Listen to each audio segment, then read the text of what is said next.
Halo YouTube, kembali di channel Master Perez. Sekarang ini saya mau kalian yang berencana cari mobil keluarga, terus ada fitur yang bisa bikin mobil itu jadi lebih hemat. Kalau kalian pilih mobil listrik, ya memang era mobil listrik mulai kedepannya bakalan lebih booming. Cuman harga atau budgetnya mobil listrik itu jauh lebih mahal. Opsi kedua adalah kita menghadirkan di dunia otomotif ada yang versi hybrid, di mana kombinasi mesin konvensional dengan motor listrik. Tapi pada faktanya adalah mobil-mobil hybrid itu costnya juga masih lumayan tinggi. Contohnya di brand Toyota itu masih kelasnya di atas 500-an. Tapi ada satu brand yang menghadirkan di mana varian mobil hybrid dengan cost yang lebih ramah lah, dalam artian masih bisa value-nya tuh value to value-nya masih bisa kalian dapatkan. Ini dia unit yang akan saya review.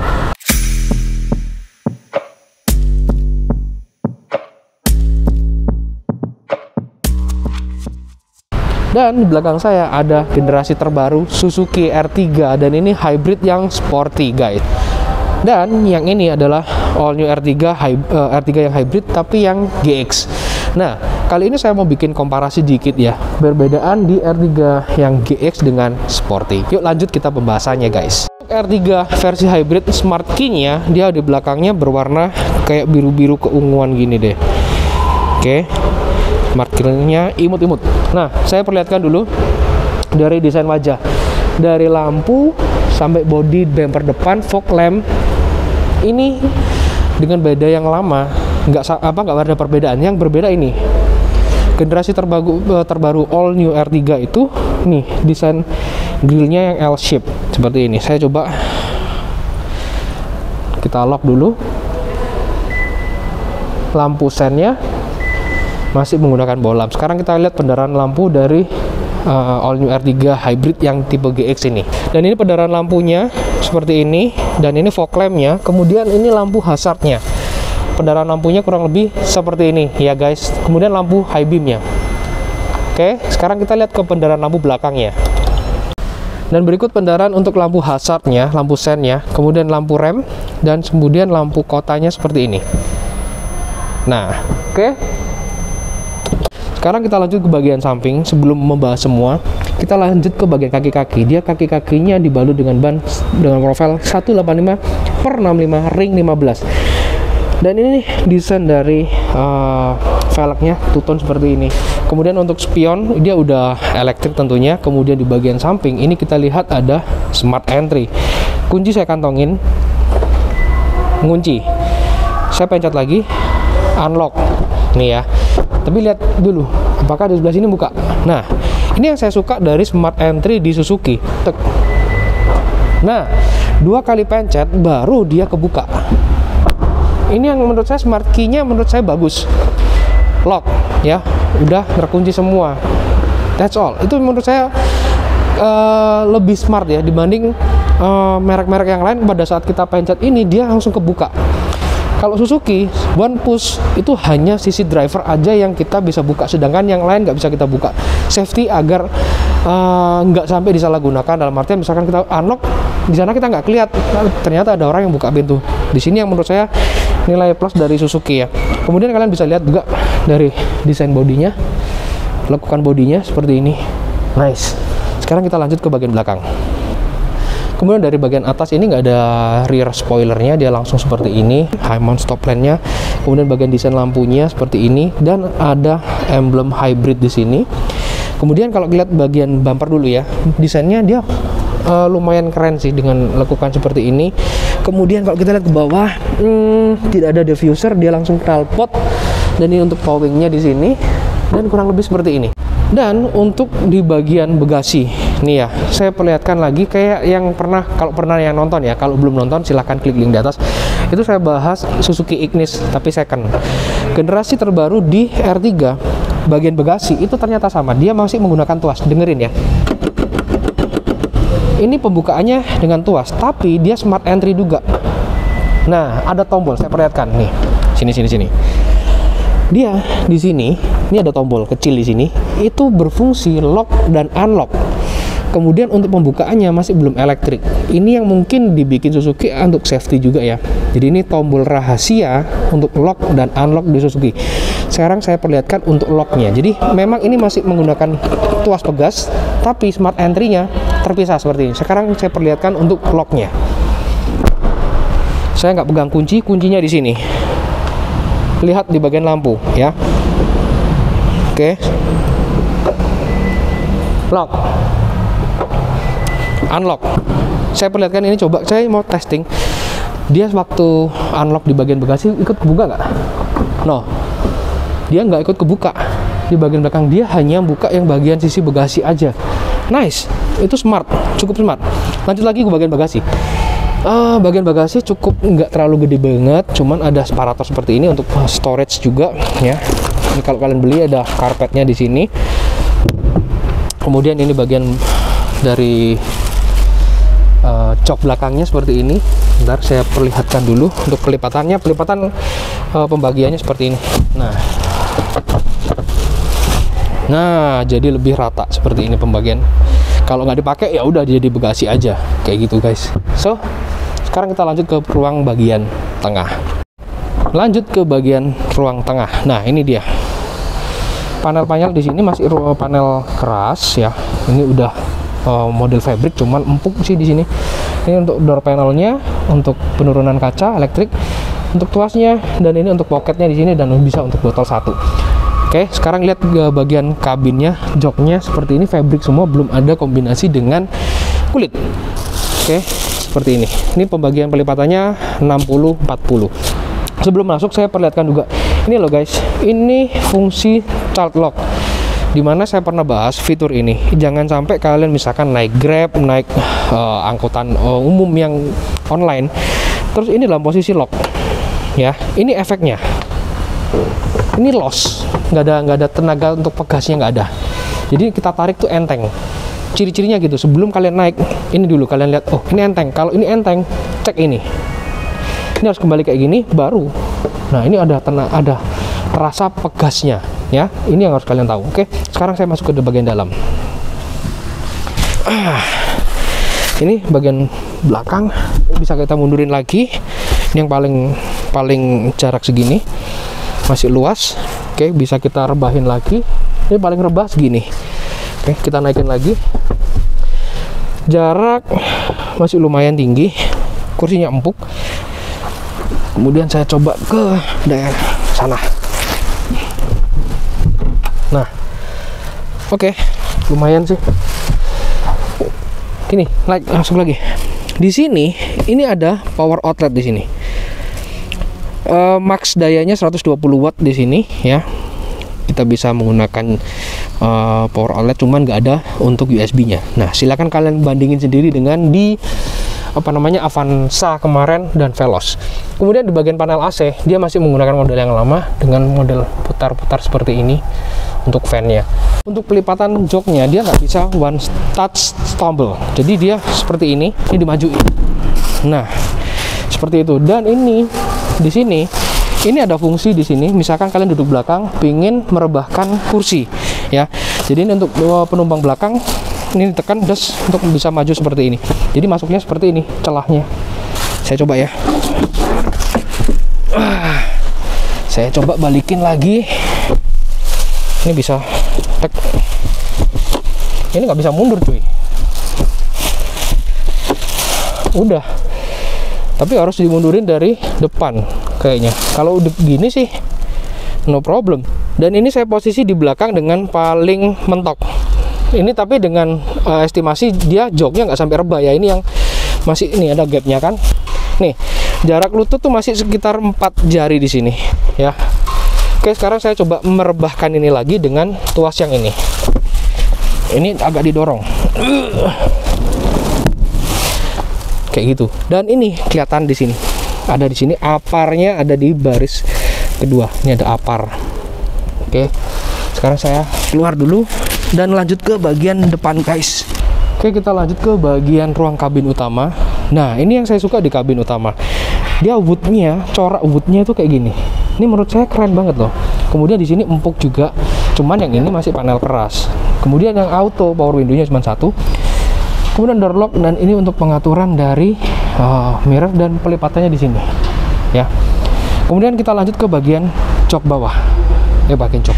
Kemudian lanjut ke bagian jok, dia pengaturannya ini untuk adjust tinggi rendahnya, ini untuk reclining, maju mundur di bagian bawah ya. Kemudian panel setir, nah ini yang saya suka juga, panel setirnya. Wow, coraknya seperti ini. Dan sudah ada cruise control di kelas R3, dimana Avanza nggak ada ya. Ini sih persaingan di kelas low MPV ya. Di bagian sini juga ada panel-panel kayunya gelap kayak gini.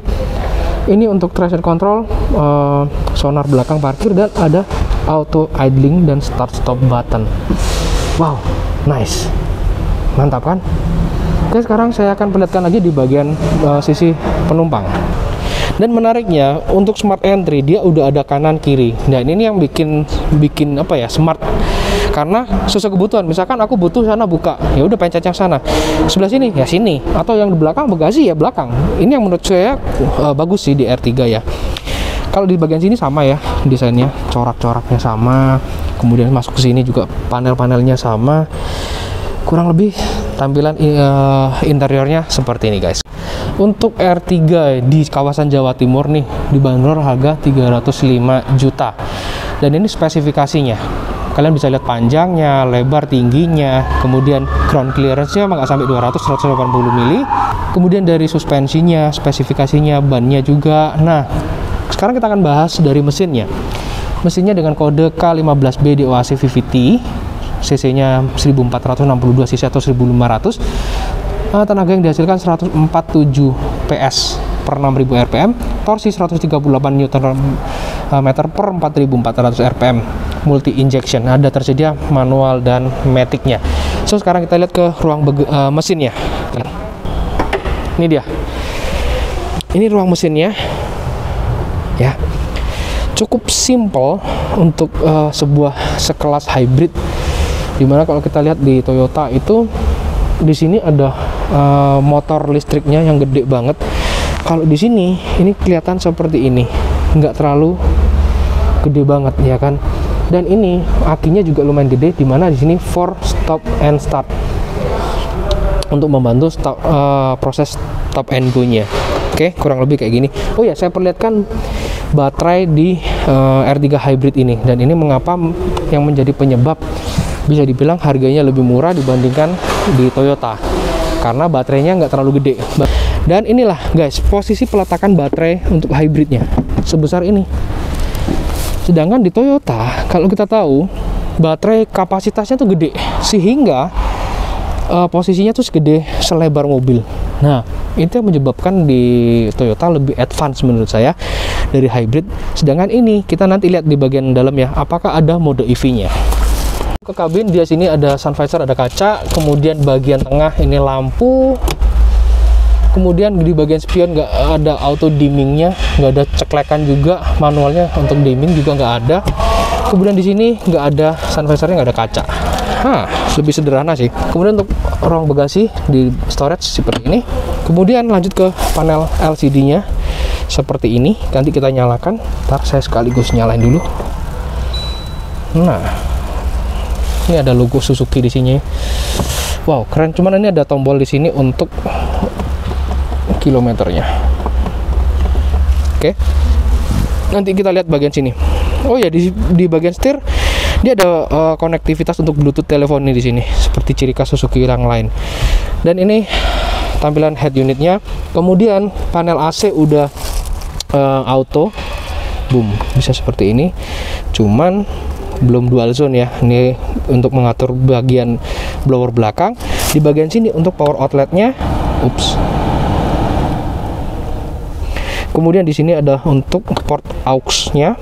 Dan yang menarik lagi di bagian sini, dia di sini itu bisa untuk AC juga. Jadi ada kisi-kisi. Jadi minuman bisa jadi lebih dingin. Ini kerasa ada semburan anginnya karena saya nyalakan AC-nya. Kemudian di panel transmisi itu berbeda dengan hybrid pada Toyota. Ini transmisinya umum banget. Sedangkan kalau hybrid di Toyota itu bagian L ini nggak ada, ganti B, dimana untuk fungsi regenerate dari baterainya. Dan ini kita bisa lihat di sini. Ini tampilan langsung energi monitornya di Suzuki. Kita bisa ini baterainya kapasitas udah kurang 2 bar. Ini motornya berarti di tengah kayaknya ya. Tadi karena nggak kelihatan. Ini engine. Nanti kita test drive juga ya. Dan ini tampilannya kurang lebih kayak gini. Sekarang bagian sini juga saya lanjut lagi. Di sini nggak ada konsol untuk box penyimpanan. Remnya masih menggunakan rem tangan. So sekarang kita lihat dari apa aja yang kita bisa lihat di sini. Oh ya, ini satu lagi. Dia lampu di sini sudah lampunya sudah auto, guys. Oke, sekarang saya coba nyalain ya. Pertama ACC, satu kali lagi, tampilannya seperti ini. Dan kemudian saya pencet. Nah, ini kondisi fuelnya low. Saya singkat aja di sini mau memperlihatkan kalian apa aja yang ditampilkan. Nah, ini engine-nya nyala, cuman baterainya, motornya enggak. Nanti pada saat test drive ya kita bisa lihat. Cuman di sini untuk cruise control kita bisa pencet, boom. Udah di situ doang, di sini nggak bisa pencet lagi. Ini untuk mode di audionya. Nah, ini fungsi tombol di sini untuk mengganti. Bukan di steering switch.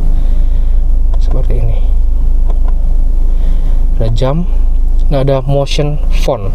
Jadi ini kayaknya untuk pergerakan kalau kita maju ya. Jadi untuk gravity-nya. Torsi, power kita bisa lihat kayak di XL7, acceleration dan brake-nya seperti ini balik lagi. Oke, sekarang kita mau dengerin kualitas audio di All New R3 yang GX Hybrid. Ini kayak gimana? Kita setel musik via Bluetooth ya. Kita gedein dulu maksimal di handphone ya.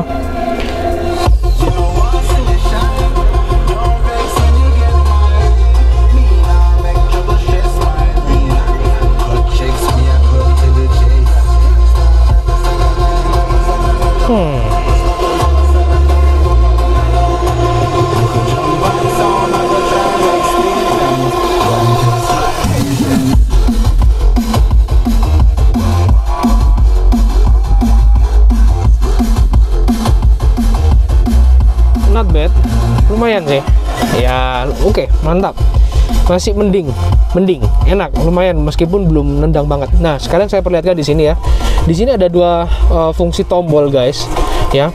Di sini model panjang ini untuk yang trip A, trip B, trip keseluruhan total, dan yang ini untuk pengaturan dari MID-nya tombol ini. Nah, untuk merubah tampilan seperti ini. Oke, kita lanjut di yang versi Sport. Di bagian grill udah tertulis Suzuki Sport. Nah, dan yang di sini kita lihat adalah grillnya masih grill lama. Ya, lampu masih sama. Desain bumpernya di sini ada DRL. Nanti kita lihat pendarahan lampunya. Jadi tampilan keseluruhan dari mobil yang bisa dibilang sporty ini, yes, karena ada tambahan lips.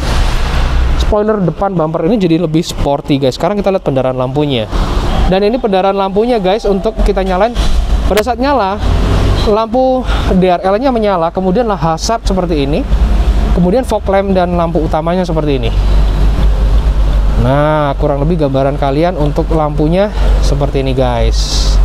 Oke, sekarang kita lihat pendarahan lampu di bagian belakangnya seperti apa. Dan berikut untuk pendarahan lampunya, kemudian untuk lampu kota ya. Ini lampu remnya seperti ini, kemudian lampu hazardnya seperti ini. Lanjut ke bagian samping, kaki-kaki di sini kita bisa lihat profilnya 185/65 ring 15, tapi desain velgnya ini lebih gimana ya? Meskipun two-tone tapi lebih menarik sih ketimbang yang tipe GX. Dan kalau bodi samping kita lihat sama aja. Kemudian di bagian spion juga sama. Kemudian untuk smart entry juga sama ya. Ini bisa kanan kiri dan juga bagian belakang bagasi sama. Nggak terlalu saya banyak ulas lagi karena di sana sama. Dan yang menjadi nilai plus lagi adalah di bagian rear spoilernya.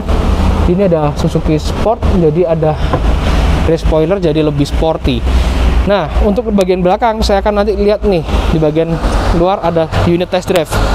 Nah, ini bagian belakangnya. Jadi yang bagian spoilernya ini jadi lebih sporty karena ada diffuser di sini. Jadi lebih keren. Sensor parkir 2 titik aja. Dan juga ada kamera parkir sama ya. Yang tadi juga ada kamera parkir. Untuk pembahasan interior, bentar saya lihat lagi. Pelipatannya sama, kurang lebih kayak gini ya. Oke, pelipatannya sama, ini juga sama. Sekarang lihat di bagian joknya dulu deh. Nah, bikin berbeda sama semua ya. Nih, dari bagian joknya itu ada garis-garis merah, kalian bisa lihat di situ ada red stitching, jadi lebih sporty, memang lebih sporty ya. Dan ini ada bagian armrestnya, cuma tadi nggak saya kelihatan karena terbungkus plastik. Kemudian joknya oke sih ya. Kemudian kita lanjut ke bagian sini, ini sama, nggak ada untuk konsol dan ada power outlet aja. Kemudian panel AC sama persis. Kalau kita lihat di depan, wow, kayaknya sedikit berbeda. Dimana ada kayak bukan wood ya, tapi ini panel karbon. So, sekarang kita lihat bentar dia. Nah, lanjut ke bagian interior nih dia. Dari pintu-pintu sampai ke bagian dashboard, itu panel-panel model karbon, serat karbon. Nice.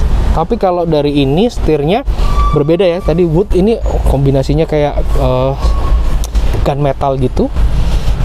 Steering switch sama, ada Bluetooth teleponi, cruise control semua sama. Kemudian bagian lampu juga udah auto. Di sini ada sensornya nih.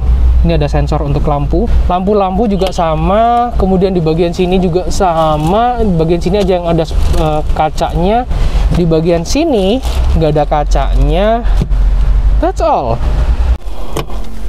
Nah, ini sekarang saya ada di dalam yang R3 Hybrid yang sporty. Jadi nggak terlalu banyak ya perbedaan di interiornya. Display head unit sama, panel-panel ini aja yang berbeda. Kemudian baterai untuk hybridnya sama. Cuma next time baru kita bikin sesi test drive-nya. Dan ini kurang lebih tampilannya seperti ini. Sekarang kita dengerin kualitas audionya. Sama nggak dengan yang GX?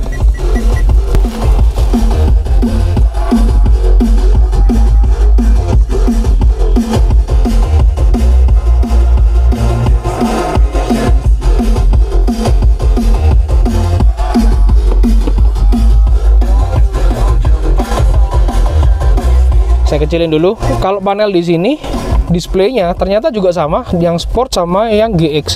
Dia circular, muter lagi balik, jadi kita bisa ngeliat ke estimasi konsumsi bahan bakar kita, kemudian jam, kemudian ini untuk G sensornya juga untuk gravity, kemudian torsi, power, acceleration dan brake-nya ada di sini untuk grafiknya. Kemudian untuk energi dari hybrid monitornya ada di sini juga. That's all. Nggak ada perbedaan banget di dalam untuk yang sport dan yang GX. Cuma nanti sesi test drive-nya ya. So, silahkan sampaikan komentar kalian perbedaan ini dari yang sport sama yang GX. Harga saya cantumkan juga di bawah ya, karena harga kan suatu waktu bisa berubah. Mesin juga sama dia. Kemudian jika yang tertarik di Kota Malang juga saya sertakan link atau nomor kontak di bawah. Itu kalian bisa tanya-tanya langsung, kalau mau pemesanan bisa langsung hubungin. Dan ini yang belum jelaskan adalah ternyata di bagian sini guys, itu ada DRL yang tadi kalian lihat, itu bisa kita matikan di panel sebelah sini. Nah, ini guys, ada untuk DRL-nya di sini. Kita bisa on off kan. Ini di sini yang nggak ada di versi yang GX. Dan kurang lebih tampilan dari speedometernya seperti ini ya, kalian bisa lihat sendiri. Demikian untuk sekilas ulasan dari Suzuki R3 yang versi hybrid, dimana kalian bisa pertimbangkan membeli R3 ini untuk efisiensi. Informasinya sih untuk efisiensi memang meskipun energi hybridnya itu kita nggak ada tombol di sini untuk EV mode atau bisa jalan dengan energi baterai full. Tapi kombinasi ya, katanya, ini masih katanya karena saya belum mencoba langsung. Untuk yang versi hybrid ini kita bisa mencapai konsumsi yang cukup lumayan irit. Ada yang bilang sampai 20 km per liter. I don't know fakta atau enggak, karena dia nggak bisa jalan full elektrik sebagian, tapi ini langsung kayak kombinasi dan membantu untuk konsumsi bahan bakarnya pada saat stop and go kayak gitu. So, menurut kalian gimana untuk Suzuki R3? Silahkan sampaikan komentar kalian. Sampai jumpa di video-video selanjutnya and bye bye.